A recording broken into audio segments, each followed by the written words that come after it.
You might not live in America, but Trump's tariffs are still deciding your prices, whether you're shopping in London, in Lisbon, Lagos, or at your local supermarket. That's how far-reaching these trade moves have become. Trump has launched a full-blown tariff offensive.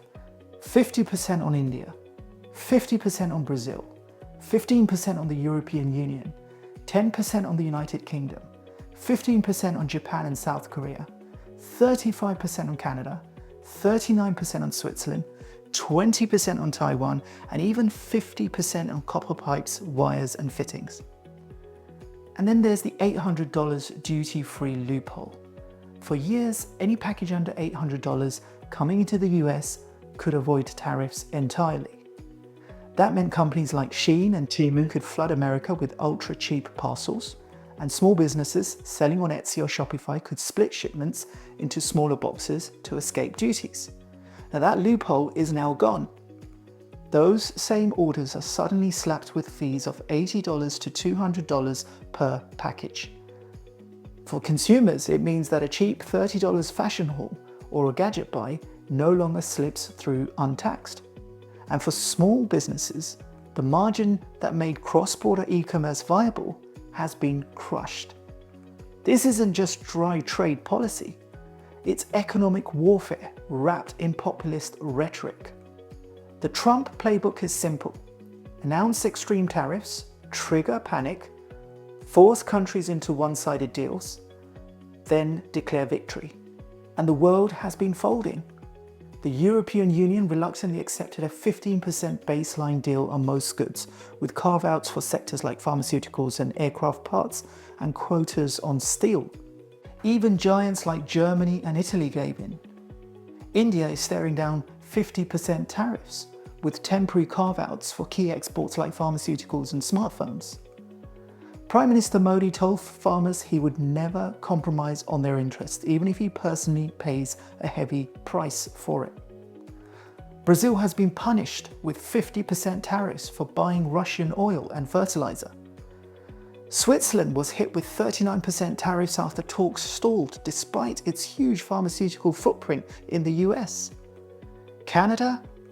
Tariffs raised to 35%, which Trump linked to Canada's recognition of Palestinian statehood, though his officials also cite fentanyl-related concerns. Taiwan has been set at 20%, with its president describing the tariff as temporary while negotiations continue. This isn't fairness, it's submission. Play nice or pay the price. But now comes the legal bombshell.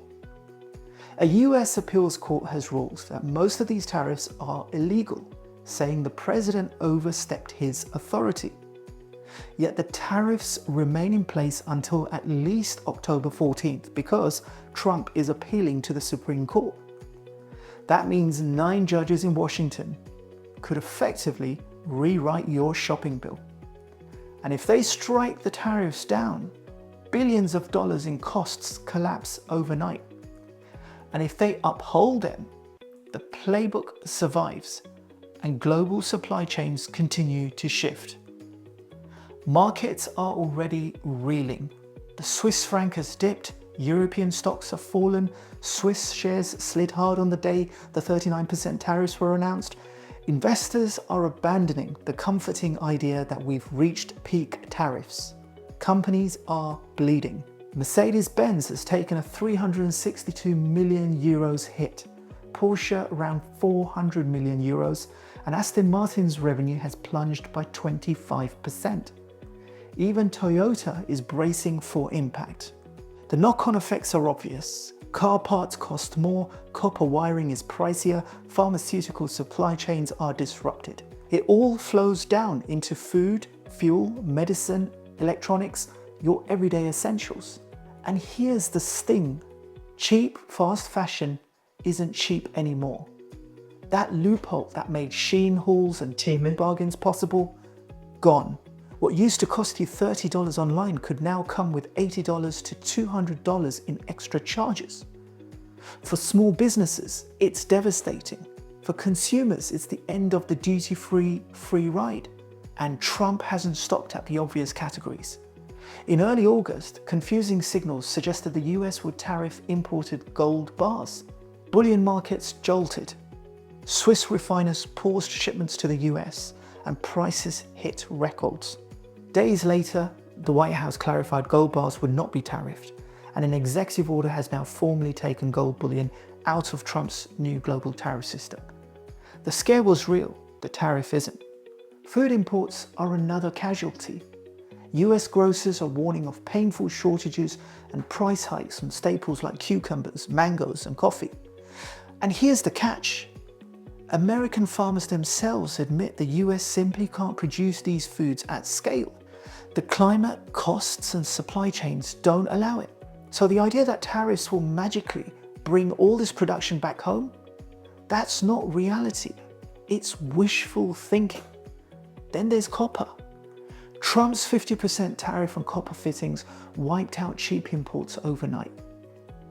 Contractors and builders who used to rely on low-cost parts from abroad suddenly found those prices higher than US supply. And copper futures tumbled about 20% as markets scrambled to adjust. But the bigger battle is in semiconductors, the real chip war. Trump has threatened tariffs of up to 100% unless chip makers move production to the United States. And it's working.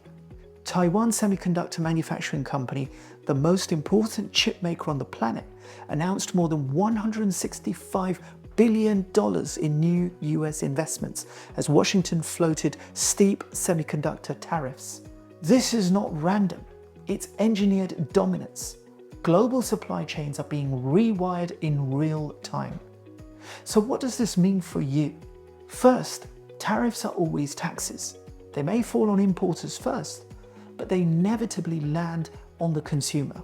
Second, there's always a lag. Headlines hit today, price tags shift tomorrow, sometimes a week or months later. Third, timing matters. For big ticket items like electronics, cars, or major home projects, a few weeks either side of a tariff announcement can make a big difference to the final cost. And fourth, for businesses, diversification is critical. Relying on a single supplier or country is becoming a losing strategy. Spreading risk across markets, especially within Europe, is one way to ride out volatility. Finally, keep your eye on the US Supreme Court. Their ruling could decide whether this tariff system collapses under its own illegality or gets reinforced with fresh legitimacy. Either way, the uncertainty itself acts as a tax. To protect themselves, companies build extra costs into their prices, and those higher prices always end up in your wallet. This isn't just trade policy, it's coercion, it's dominance, it's ransom disguised as economic nationalism. And it's hitting your paycheck, whether you live in Washington, Wolverhampton, or anywhere in between. I'm Siva, and this is Siva Explains. If this breakdown helped you, share it with someone who still thinks tariffs only hurt other countries. Because the truth is, tariffs don't vanish into thin air. They land in your shopping basket. The world is changing fast. Stay sharp, stay free.